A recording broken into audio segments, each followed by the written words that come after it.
So there is this professor guy called Mohammad Marandi, and he seems to make conservatives and MAGA pretty angry. He also has an interview of Piers Morgan, but I want to make a separate video about that. And usually if you make conservatives angry, then you know that you're on the good side. So let's check this video. Look him up. He's a very interesting guy. Could you explain to me, how do you think the Iranian military strategy is now playing out? It's working quite well. Iran is hammering the Israeli regime in retaliation for its atrocities and its unprovoked war. And it's hammering U.S. positions across the Persian Gulf region for its atrocities and the unprovoked war. And there's been no let-up in Iranian responses. And that is because Iranian missile and drone bases are all deep underground and inaccessible to the United States and the Israeli regime. And that's why they take revenge on ordinary Iranians. They've been bombing Tehran and other cities, destroying homes, destroying hospitals, destroying schools. Yeah, so by the way, this is the exact playbook as that Israel did with Gaza. The exact same playbook. They were bombing hospitals and schools. Oh, fuck. So this is the exact same playbook as Israel was doing with Gaza. They were bombing hospitals and children and just like everyday citizens and schools. It's the exact same playbook. Slaughtering children.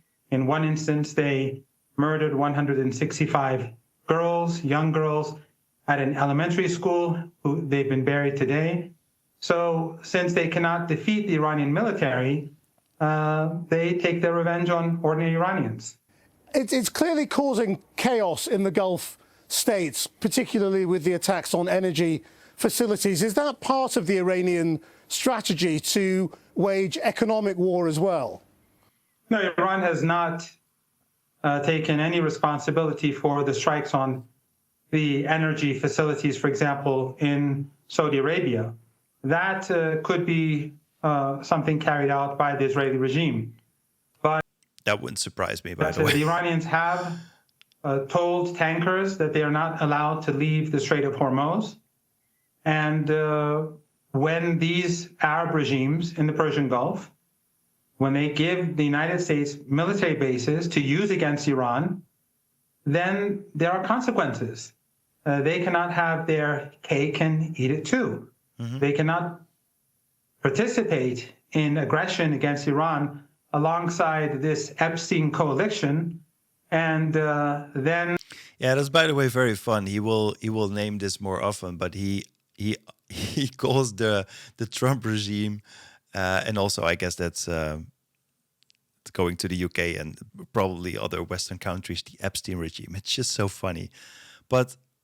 I mean, I applaud Spain for saying no to Trump the other day. That's pretty rare. Like, imagine if Spain was saying like, okay, sure, you as the United States, you can use our military base and bomb Iran from that. By that time, you are accomplished. You cannot say like, oh, but I'm neutral. I don't want to play a part in the war. Well, you're playing a part in the war because you allow the United States bomb Iran from your country. That's... sit back and say we're neutral. Right, but you're not denying the other attacks, are you, in other Gulf countries which do affect energy supplies, and the oil price has gone up significantly.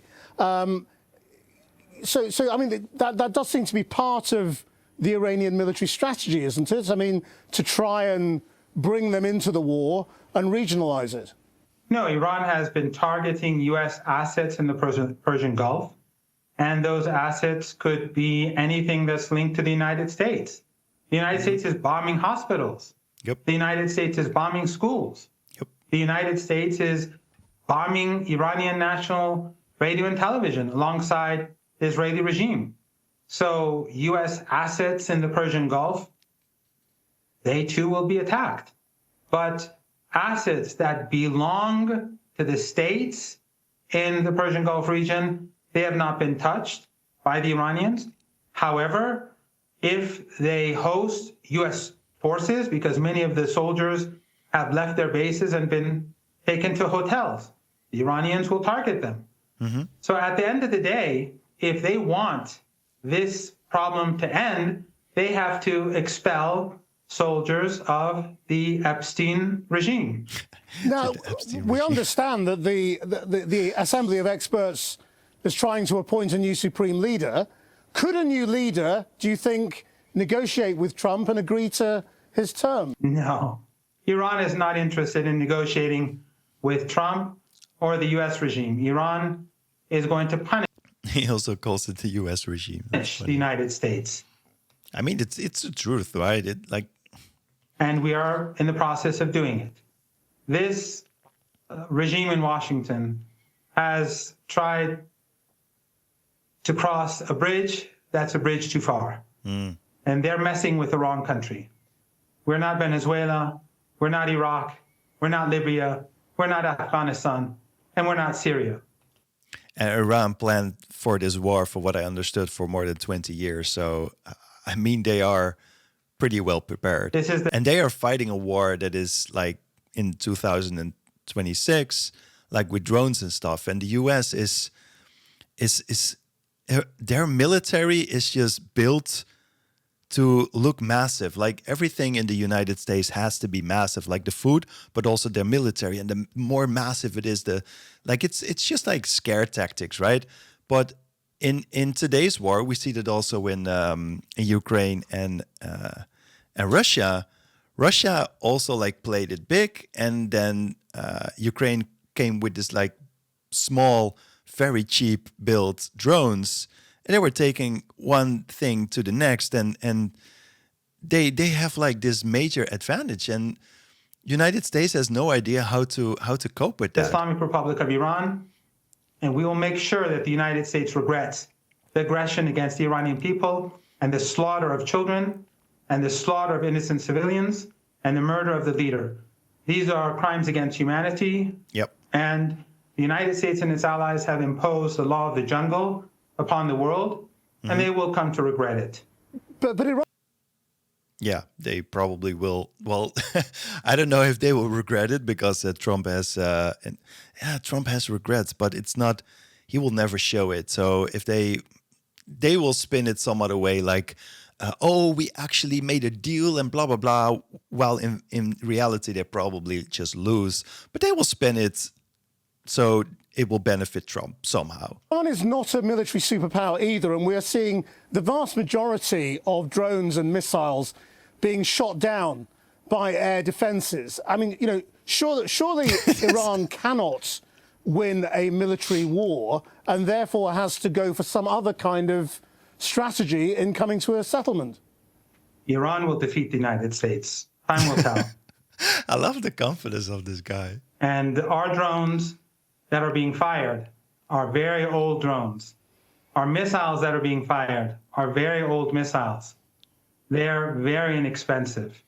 And Americans are using up very expensive air defense systems. Yeah, like I understood that one drone is like $50,000 or something. And the equipment to actually put down the missiles is like $1 million. So there's already like a big, and they have like 80,000 drones or so, and they can probably build like in a few months so much more. Just like Ukraine did, by the way. I don't know what the number was, but I heard it was like, I don't know, 500 drones they could build in such amount of time, and they can build more drones than they will lose. So exactly what they're doing. That's a sustainable war. We haven't even begun using our latest technology, and most of Iran's underground bases have not even been used yet. They have not even been opened up for operation. Iranians have been planning for this day ever since the invasion of Iraq. They knew that at some point the Epstein regime will go after Iranians, and therefore they've been preparing themselves for many years. We are fighting for our homeland and our sovereignty and our independence and our crime. I mean, it's simple, right? In Russia is the aggressor. they invade Ukraine. In this, it's very black and white. The US is the aggressor. They are not invading yet Iran, but they will. Is that we oppose the genocide that the British regime and the American regime and Western regimes have been supporting. And we are on the right side of history, and the United States is the aggressor, and we will punish the aggressor and make it regret its crimes against humanity.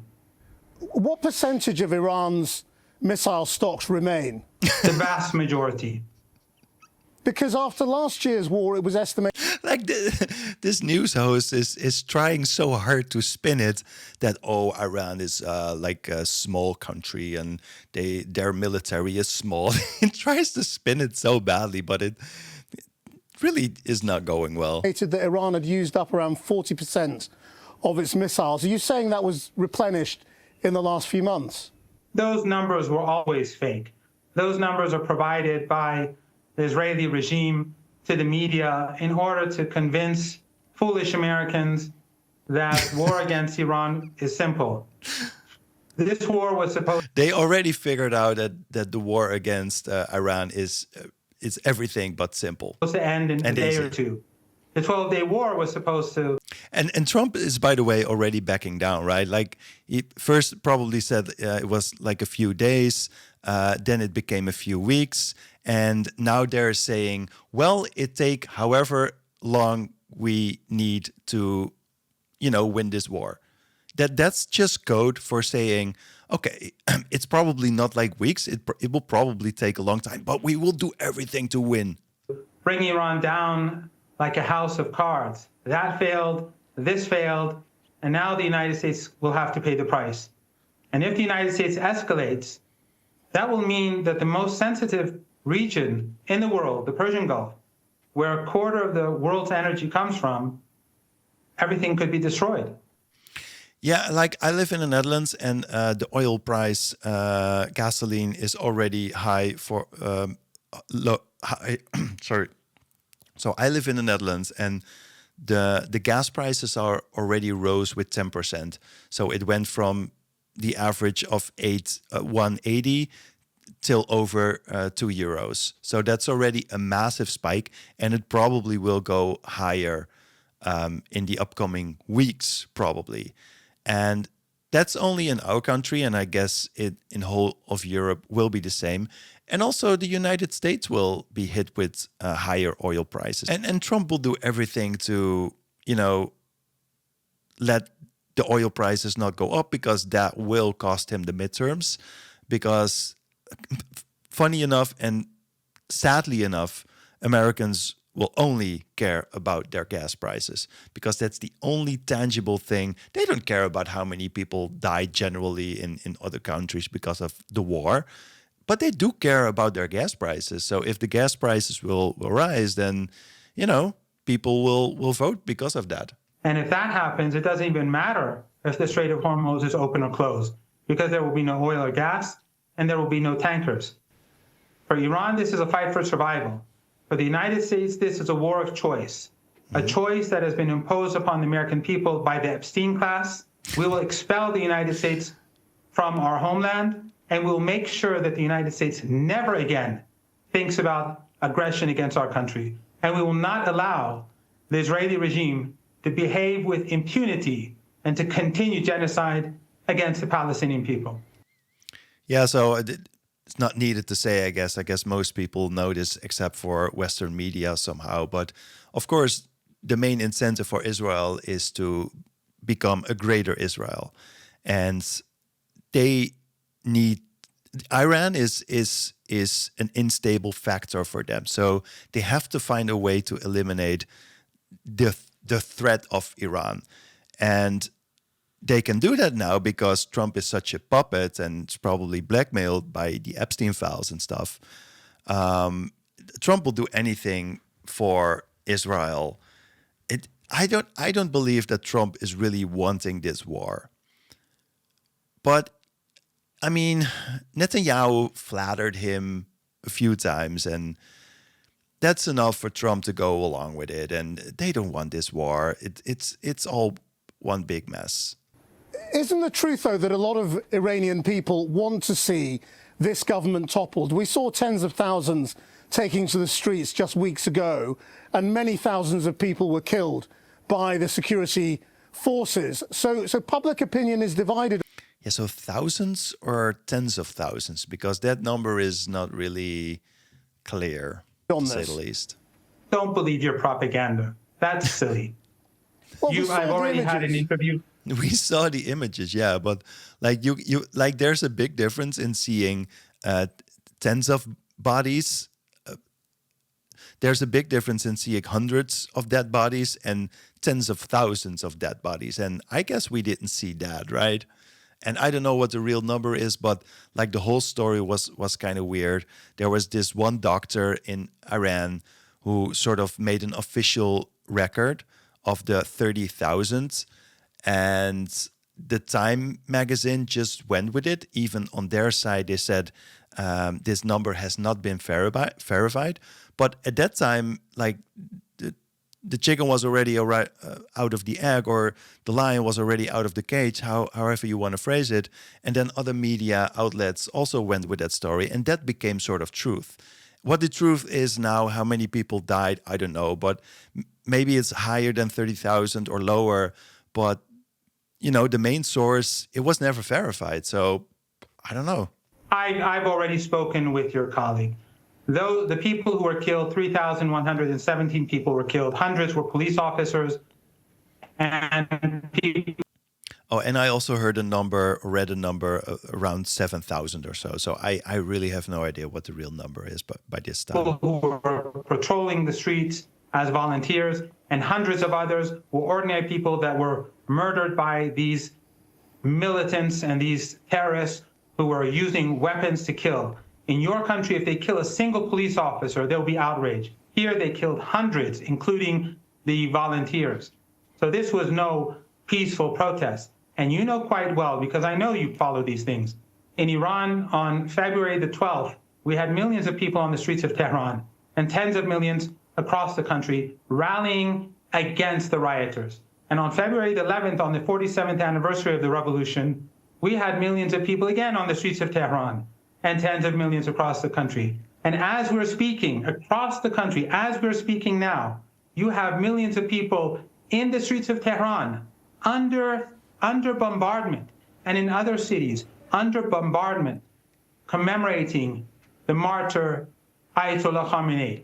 So you can pretend all you want that Iranians want their country to be bombed. But at the end of the day, your policymakers, by believing their own propaganda, are going to hit their head once again against a brick wall. But this time, the price will be very high, and I think it will bring about a change in global politics. I'm not denying that huge numbers of people have come out in support of the government, but from your own account of the way people have been killed and were fighting in the streets effectively, you know, the country is clearly divided to some degree, and there are many people who do not support the government. But I wonder, you know, often in wartime, public opinion changes, and the act. Yeah, so he is correct that in war times public opinion changes, but it's usually like there are two categories of the war thing. You have the aggressor, like for example in Russia invades Ukraine, and Ukraine is simply defending itself. The amount of people supporting Ukraine because Ukraine did nothing wrong and they're just defending itself is way higher than people supporting Russia being the aggressor. In terms of Iran, I think most people support Iran because Iran did, in that sense, nothing wrong. They even agreed to not continue the nuclear program, and that same day, Trump was bombing Iran. So clearly, the United States is the aggressor here. So people are like, yeah, but we support Iran because Iran is being the victim here. So I think most people in Iran would see this as the same. And support Iran now because it's their country and they are being invaded by another country. So, yeah. Of an outside aggressor can change public opinion. And I just wonder whether you think that might happen in Iran. No, the strong majority of Iranians, even according to polls taken by the University of Maryland, for example, in the past, I don't know if they still carry out polls, but it shows that the strong majority of Iranians support the Constitution. And now that the United States is murdering Iranians, many of those youngsters who are on the streets who believe the fake Western narratives about human rights and dignity and freedom are watching children being slaughtered, and Western media is ignoring it, and Western governments are not even apologizing for it. And the British and the German regime, the German chancellor says there must be regime change in Iran. The German chancellor must first apologize to the people of Iran. Like, to be honest, like, Germany is our neighbor country. I don't know if they said, but if they said that, there needs to be regime change. That is, I would not support it, because Iran is a sovereign country, right? They can do whatever they want with their politics. Like, it's not our business to say, like, I say our, but I live in the Netherlands, not Germany. But if the Netherlands would say that, I would say exactly the same. If our government would say, like, we have to do regime change there in Iran, I'm like, yeah, but it's not our business. They're a sovereign country. They have to deal with their own shit in their country. It's not up to us. For giving Saddam Hussein chemical weapons to use against us that killed so many thousands of people. The German regime has no credibility and is in no position to talk about Iran. And the divisions that exist right now in your country and the United States are far greater than the divisions that exist in Iran. The people of Iran are united, and we will see that the United States will fail, and the United States will pay a heavy price. And ultimately, the emperor, people will see that the emperor has no clothes. The United States bullies country after country. It strangles Cuba. It takes the people of Venezuela hostage. It imposes al-Qaeda rule on the people of Syria. Iran was a bridge too far. Iran will show the Americans that they're messing with the wrong country. What about the competence, though, of your security apparatus? I mean, after the killing... that is such a condescending thing to say. Like, what are your competence? ...of the Ayatollah with so many senior figures, we have now seen that, again, the clerics have met in the Assembly of Experts building in Qom, and that has also been bombed. I mean... What about the competence of the fucking Trump regime? Does it not strike you as very odd that senior Iranian figures are still meeting in known places where they can be targeted? No, no one was in that building. Why do you believe this nonsense? And senior military figures, except for in the office of the leader, a number of people who were killed, no one else was killed. And Ayatollah Khamenei said that I'm going to remain in my house because many people who are struggling cannot leave their homes. And I will stay here till the end because of these people. And he stayed, and he was martyred. That's not something that your leader would ever do. But in any case, we are seeing the Iranian armed forces effectively pushing back against the sinister superpower of our time and against this genocidal Zionist regime that continues to slaughter people in Gaza. Like, I truly believe, like, maybe the United States at this point is a world superpower, but I truly believe that this war will change everything. And I'm not sure if the United States after this war will remain that status. And once it loses its status, that will have, like, all other consequences around the world. Because if most countries see that the United States is so competent, then I cannot imagine what other countries would do if they know that the United States is actually not this powerful anymore. Like, of course, they have, like, nuclear stuff, etc., but, like, small chance that that will ever happen, hopefully. In Palestine and in Lebanon. Simultaneously, they're waging a war, and Iran is pushing them back.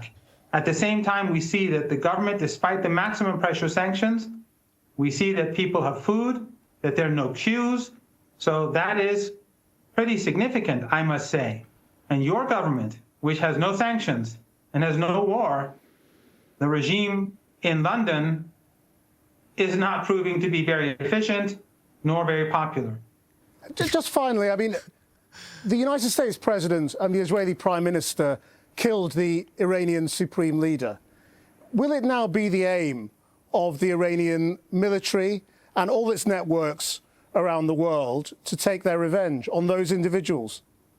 What the United States did was a crime against humanity. What it is doing is It's the same as what they did with Venezuela, right? They had no business in capturing Maduro, the leader of the country. It's not a justification to fucking kidnap a dictator from another country. If that's the case, if that's okay, then Iran can capture Trump also. But that would not be okay for MAGA, other people who support Trump. Crime against humanity. We have no expectations from the West, nor the Western media. Western elites for us are a bunch of worthless barbarians. Iranians will protect themselves. I do not know what Iran will do or its allies will do across the world, but the entire world is sick and tired of the way in which the United States and its proxies in Europe behave. It's a rogue regime. I'm also, by the way, very disappointed in the reaction of Europe so far. It's like, I love that Spain was coming up to Trump, but I mean, they're in a sense not actively engaging in the war, but I don't know. As we speak, they are strangling the people of Cuba. They're preventing food from getting in. I don't see any outrage in the Western media. Why? Because the Western media is just as worthless as Western elites. We'll leave it there. Mohammad Marandi, thank you very much indeed. Thank you. Well, very interesting guy. Just look him up, and he will probably be in independent news media all around the globe, because I think this guy is onto something, and he speaks very clearly. I don't know about his facts. It's really hard to fact check him on real time, and it's not my job in that sense. I just react with my opinion, and I believe that this guy is doing a good job of just simply defending Iran. And I think, like, a lot of people will defend this because, United States is doing crimes against humanity. They are not yet invading Iran, but they will do. That's what I believe. And I think it's the same playbook as what they did with Gaza. Eventually, they want to decapitate the whole regime, the leadership in Iran. And by doing that, it's easier for Israel to, take over the land and make greater Israel. It's just horrific. And I truly want it to stop. I don't want war. Most European people don't want war. It's atrocious. And I'll leave it at that. Thank you for watching.